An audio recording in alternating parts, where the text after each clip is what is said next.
এমনই এক চরিত্র যে রাম ছাড়া রামায়ণ করিয়ে দেয়। মহাভারতে যে পোর্শনটা অভিনয় হচ্ছে সেই পোর্শনের যে প্রধান চরিত্র তাকে বাদ দিয়েই অভিনয় করিয়ে দেয়।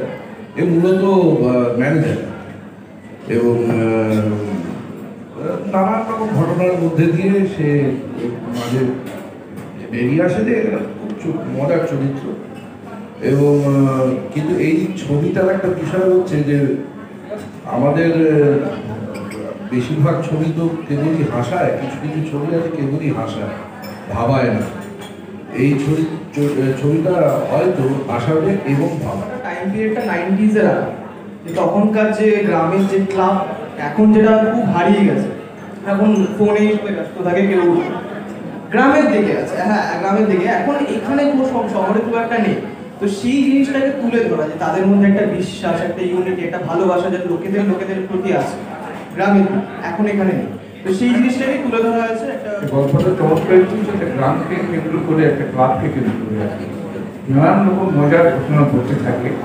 যে মজার ঘটনাগুলো যখন স্ক্রিনে আসবে, আমি আশা করি যে মানুষের ভালো লাগবে, যেহেতু মানুষের জন্য এই ছবিও মানুষের কাছে পৌঁছে যাবে। আমাদের বিশ্বাস ভালো হবে ছবি। সবাই মন দিয়ে কাজ করেছেন এবং যারা মূল চরিত্র অভিনয় করছেন তারা এতটাই কনফিডেন্ট, আসলে নির্ভরযোগ্য অভিনেতা অভিনেত্রীরা কাজ করেছে। কথা আমি বলতে চাইছি, আমি একটু নিজের বাড়তি উৎসাহ নিয়ে। বাংলা ছবিতে ইউজুয়ালি 7 থেকে 8 জনের বেশি টকি আর্টিস্ট থাকে না। এখানে প্রায় 40টির ওপর চরিত্র যাদের অভিনয় করতে হবে। সুতরাং এটা একটা খুব ব্যতিক্রমী ঘটনা কিন্তু বাংলা ছবির ক্ষেত্রে। ছবিটা একদম ভিন্ন স্বাদের ছবি, সব পরিবারে দেখার মতো ছবি। আমি বিশেষ করে বলতে চাই না, হলে গিয়ে দেখুন, সবারই মনোরঞ্জন হবে। এবং ছবিটার গান, বিশেষ করে টনসা যাত্রাপালার গান ভীষণ ভালো লাগবে, একদম অন্য ধরনের গান। আমি চাইবো সবাই মিলে সপরিবারে দেখুন ছবিটা, এনজয়। সুন্দরভাবে না, এটা দুর্দণ্ড প্রতাপ নেই, মানে ইনি রেগে যান, এনার খুব মাথাটা গরম, স্পেশালি গরুর কিছু হলে আরও রেগে যায়, এত গরুকে ভালোবাসে। এবং এই পিসি খুব মানব দরদি, কিন্তু খুব রাগী বলে পিসির সঙ্গে কেউ কথা বলতে চায় না, কেউ চট করে লাগতে চায় না, কিন্তু সমস্ত ব্যাপারে পিসির খুব উৎসাহ। যেরকম দোলযাত্রা হবে সেখানে পিসির খুব উৎসাহ, তারপরে মানে পাড়ার ছেলেরা নাটক করবে সেখানে পিসির খুব উৎসাহ, পাড়ায় ক্লাব ঘর হবে সেজন্য পিসি নিজের ঘর দান করে দেয়, এরকম। কিন্তু পিসির ভীষণ রাগী, পিসিকে সবাই খুব ভয় করে, কিন্তু পিসিকে সবাই খুব মান্যি করেও চলে। এবং এইখানে দেখা যায় যে পাড়ায় যাত্রাপালা হয় এবং যাত্রা নিয়ে এই প্রত্যেক বছরই এই গ্রামে খুব বিভিন্ন ধরনের ড্রামা তৈরি হয়, মানে নাটকের পেছনে নাটক তৈরি হয় এবং সেখানে পিসির খুব মুখ্য ভূমিকা থাকে। এবং শেষ যে নাটকটা হয়, যেখানে এখানে এই গ্রামের খুব নাম হয়ে যায়, সেখানে পিসি কি ভূমিকা পালন করবে সেটা দেখা। মানে তোমার সাথে পুরোটা আলাদা, মানে তুমিও মুখ্য ভূমিকা পালন করো, হই হই করতে পারো, কিন্তু তুমি রাগী নও। না, রাগী নয়, আলেকজান্ডারের পিসি রাগী। এবং ও সবসময় ভাবে যে ওর বোধহয় গরু কেউ চুরি করে নিল। এই গরু সারাক্ষণ গরু গুনতে থাকে, 1, 2, 3, 4 করে, আর খালি ভাবে আমার গরুকে, আমার কালিন দিকে কেউ চুরি করে নিল, আমার একে কেউ চুরি করে নিল, এইসব নিয়ে সারাক্ষণ প্যানিকে থাকে বলে মাথা গরম হয়ে যায়। না হলে পিসি কিন্তু খুব ভালো। আলেকজান্ডারের পিসি, এই শব্দটা শুনলে এটা কোনো বিদেশি গল্প নয়, দুলেন্দ্র ভৌমিকের লেখা 90-এর দশকের একটি গল্প, যেটা নির্দেশক একেবারে 90-এর দশকেই রেখে দিয়েছেন, সেটাকে আর এখানে আনেননি, আধুনিক করে তোলেননি। তার জন্য আমি ধন্যবাদ জানাই নির্দেশককে, কারণ আধুনিক যে ক্লাবগুলো যে অবস্থায় আজ বিগত 12 বছর রয়েছে, সেই ক্লাবগুলোতে আলেকজান্ডারের পিসি হতে পারতো না, ধামাকা হতে পারতো, কিন্তু আলেকজান্ডারের পিসি হতে পারতো না। টনসা যাত্রা পালাটাই উঠে গেছে। আপনারা অনেক কলকাতা শহরের বুকেই আগে প্রচুর যাত্রার উৎসব দেখতেন, যাত্রা উৎসব হতো, সেই যাত্রা উৎসবটাই আর আজকে হয় না।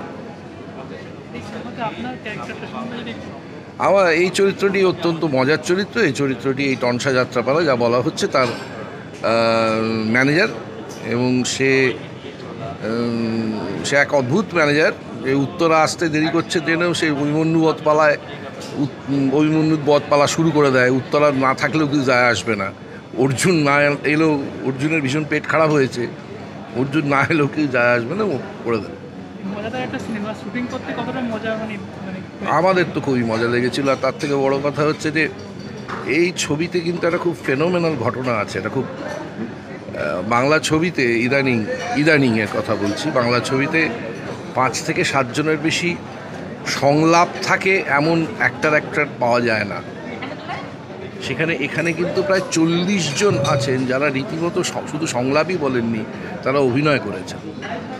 এটা কলকাতায় হয়েছে না, কলকাতায় ছবি হয়নি, ছবি আমাদের উত্তর 24 পরগনায় হয়েছে।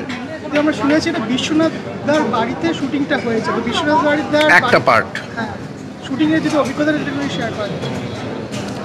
বিশ্বনাথের বাড়ি তো একটি মানে প্রায় তৎকালীন সময়ের রাজবাড়ির মতন একটি বাড়ি। আর ওর মায়ের আতিথেয়তা বা বিশ্বনাথের আতিথেয়তা আজকের তারিখে বিরল একটা অভিজ্ঞতা, এবং তার সঙ্গে সঙ্গে ওর পরিবারের বাকি লোকজন এবং গ্রামের যে সমস্ত মানুষ, সেটা আরও মজার, যে বিশ্বনাথের গ্রামের যে সমস্ত মানুষ। সুতরাং এটা খুবই মানে ওটা একটা খুব ভালো দিন কেটেছে আমাদের। দর্শকদের বলবো বহুদিন পর সপরিবারে দেখার মতো একটা ছবি, ভীষণ মজা পাবেন। সঠিক মজা বলতে বাংলা অর্থে যা বোঝায় তাই এই ছবি দেখলে উপভোগ করতে পারবেন। সবাই মিলে আসুন, সপরিবারে আসুন। ভীষণ ভালো ভালো গান, দারুণ প্রেক্ষাপট, বড় বড় ক্যানভাস, পুরো গ্রাম বাংলা এই ছবিতে ধরা পড়েছে, খুবই ভালো লাগে। গল্পটা মূলত নানান সম্পর্কের গল্প। সম্পর্ক বলতে সাধারণ সমাজ জীবনে মানুষের যে সম্পর্ক, যেগুলো এখনও দেখতে পাওয়া যায় না। ছবির প্রেক্ষাপট 1990 সাল, গ্রামীণ বাংলা, একটা ক্লাব ওরিয়েন্টেড গল্প।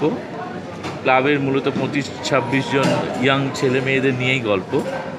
সেই প্রেক্ষাতে গ্রামীণ সমাজ এবং মানুষের যে আত্মিক সম্পর্ক, রক্তের সম্পর্ক না হলেও প্রতিবেশী, সমাজবদ্ধ বা একে অপরের বন্ধু, এই যে একটা সম্পর্ক ছিল যেগুলো আজকাল নেই, সেইগুলোই মূলত এই ছবির বিষয়বস্তু। তার সঙ্গে গ্রামীণ বাংলার ক্লাব, তাকে নিয়ে মানুষজন, গ্রামের বয়স্ক বিদগ্ধ মানুষজন, তাদের ইনভলভমেন্ট, এবং তখন গ্রামাঞ্চলে কী হতো, ক্লাব মানে শুধু ক্লাবের ছেলেদের নয়, সেখানে তার অভিভাবকরাও ইনভলভ হতো। সবাই মিলে যে একটা সুন্দর সম্পর্ক, সেটাই তুলে ধরা হয়েছে। তার সঙ্গে বাংলার লুপ্তপ্রায় শিল্প টনসা যাত্রাপালা, সেটাও এই ছবির একটা অঙ্গ। সেটাও নানানভাবে কীভাবে এলো সেটা আমি বলছি না, ছবি হলে দেখুন, তাহলে বুঝতে পারবেন। আলেকজান্ডারের পিসিতে আমাকে গদা চরিত্রে দেখা যায়, যে অ্যাকচুয়ালি আলেকজান্ডার সাজে এবং সে পিসির ভাইপো। গদা চরিত্রটা হচ্ছে পিসির ভাইপো এবং তাকে নিয়েই গল্পটা, গদা এবং পিসিকে জুড়েই গল্পটা। এবার ক্লাব মেম্বাররা আছে, ক্লাবের নাটক হবে, অনেক কিছু ইভেন্টস আছে, সেগুলো জুড়েও গল্প। কিন্তু মেনলি পিসি এবং গদার যে সম্পর্কটা, ওইটা এখানে খুব তুলে ধরা হয়। এবং পিসি মানে তুমি আমি ভাইপো কেমন, মানে ভাইপোর চরিত্রটা বলতে গেলে ভাইপো কি ভাইপো পিসির সাথে সম্পর্ক বলছো? কি করে? ভাইপো একটা গ্রামের ছেলে, ক্লাব মেম্বারদের মধ্যে সবচেয়ে ছোট এবং সবার খুব প্রিয়, তো সবাইকে দাদা দিদি হিসেবেই দেখে। এবং ওর পিসি এই ক্লাবের জন্য জায়গা দিয়েছিল। পিসি চেয়েছিল যে গদা অনেক কিছু করবে, শরীর স্বাস্থ্য ঠিক হবে। গদা খুব রোগা একটা চরিত্র, খুব রোগা, তো গদার জন্যে পিসি এই জায়গা দেয়, জমি দেয়, ক্লাবের মেম্বারদের বলে তোমরা কাজ করো, তোমরা প্রোগ্রাম করো, যাতে গদার শরীর স্বাস্থ্য ভালো হয়। গদার ইমপ্রুভমেন্টের জন্য পিসি এত কিছু করে, এবং পিসি এবং গদার যে ভালোবাসা, সেটা এখানে এস্টাবলিশ করা হয় অনেকভাবে, অন্য ছোটো ছোটো পার্টসে অনেকভাবে এটা এস্টাবলিশ করা হয়। খুব ভালো। প্রথমত আমি বলতে গেলে অপাদির সাথে এটা প্রথম কাজ, কিন্তু অপাদি, বিশ্বনাথ দা এবং যারা এখানে প্রত্যেকটা টিম মেম্বার এত কোঅপারেট করেছে। স্পেশালি অপাদি, বিশ্বনাথ দা আমি কেন বলবো, চন্দন সেন ওনার সাথে আমি আগেও কাজ করেছি, তো একটু ফ্রি ছিলাম। বাট অপাদি এবং বিশ্বনাথদার সাথে আমি অতটা ফ্রি ছিলাম না, কিন্তু প্রচণ্ডভাবে ওনারা কোঅপারেট করেছে, আমাকে শিখিয়েছে যেখানে ভুল হয়েছে, আমাকে বলে দিয়েছে যেখানে আটকে গেছে, যে এটা এভাবে কর, এটা তুই করে নে, আমি দেখে নিচ্ছি। এই ব্যাপারটা প্রচণ্ডভাবে কোঅপারেট করেছে, তো আমার কোনো রকম অসুবিধাই হয়নি এনাদের সাথে কাজ করতে।